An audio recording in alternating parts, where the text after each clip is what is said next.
પ્રશ્ન 1. નીચે આપેલ વિકલ્પોમાંથી સાચો વિકલ્પ પસંદ કરી ખરાની નિશાની કરો. 1. એક જમાનામાં ચીનના લોકો ગામમાં કોઈ માંદું પડે તો શું કરતા? A. દવાખાને જતા. B. ડૉક્ટર પાસે જતા. C. ડાક્ટરને સજા કરતા. D. ખબર કાઢવા જતા. જવાબ C. ડાક્ટરને સજા કરતા. 2. હોસ્પિટલની શોભામાં શાનાથી વધારો થઈ શકે?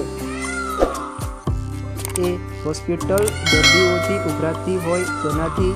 B. હોસ્પિટલના મોટા ભાગના ખાટલા ખાલી પડી રહેવાથી. C. રંગબેરંગી લાઇટ કરવાથી. D. ફૂલો. જવાબ B. હોસ્પિટલના મોટા ભાગના ખાટલા ખાલી પડી રહેવાથી. પ્રશ્ન 2. નીચેના પ્રશ્નોના એક વાક્યમાં ઉત્તર આપો. 1. ખાવા પીવાની બાબતમાં કોણ બેદરકાર છે? જવાબ: ખાવા પીવાની બાબતમાં ભણેલા અને અભણ બંને લોકો બેદરકાર છે. 2. ભારતમાં ગંદકીથી ભારે ખલેલ પામનાર સંત કોણ હતા? તે પાઠના આધારે જણાવો. જવાબ: ભારતમાં ગંદકીથી ભારે ખલેલ પામનાર સંત વિવેકાનંદ હતા. પ્રશ્ન 3. નીચેના પ્રશ્નોના 2-3 લીટીમાં જવાબ આપો. 1. લેખક કઈ બાબતોને તંદુરસ્ત સમાજની મર્યાદાઓ ગણાવે છે?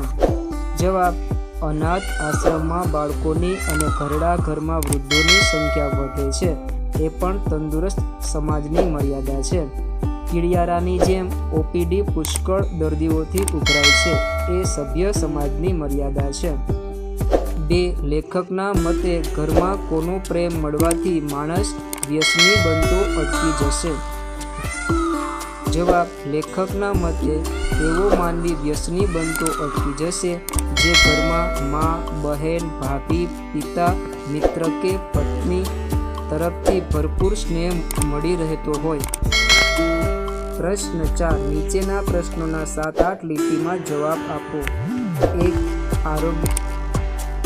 લેખકના વિચારો તમારા શબ્દોમાં લખો.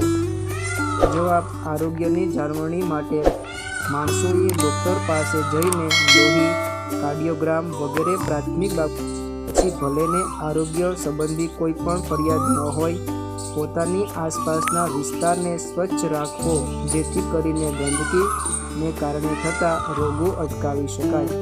સિગારેટ, તમાકુ અને ગુટખા વગેરે જેવા વ્યસનોથી દૂર રહેવું જોઈએ કેમ કે તેની અસર સીધી આરોગ્ય પર પડે છે અને કેન્સર જેવા ભયાનક જાનલેવા રોગો થવાની શક્યતા રહે છે.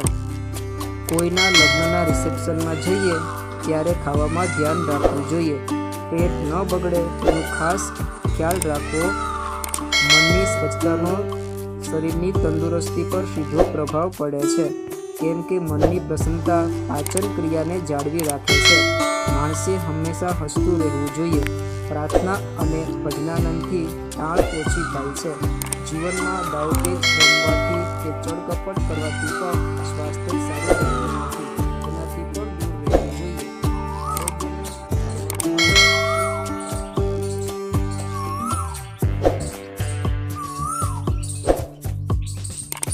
લેખકે સૂચવેલા સામાજિક જાગૃતિના પગલાં જણાવો. જવાબ: પ્રજામાં મોટા પાયે મહામારી જેવા રોગો ન ફેલાય એ માટે સૌપ્રથમ હોસ્પિટલમાં સ્વચ્છતા રાખવી જોઈએ. પરિણામે સામાજિક પતન તરફ આપણે જઈ રહ્યા છીએ. અનાથ આશ્રમમાં બાળકોની અને ઘરડા ઘરમાં વૃદ્ધોની સંખ્યા વધે એ તંદુરસ્ત સમાજનું લક્ષણ નથી. ખાણીપીણીની વસ્તુઓ તેમજ એની રીતભાતો અયોગ્ય છે એ સામાજિક સ્વચ્છતાને નુકસાન પહોંચાડે છે. વ્યસનો વ્યક્તિ તેમજ સમાજના સ્વાસ્થ્યને નુકસાન પહોંચાડે છે. આ વાત પ્રજા સમજે એવી પરિસ્થિતિ સમાજે ઊભી કરવી જોઈએ.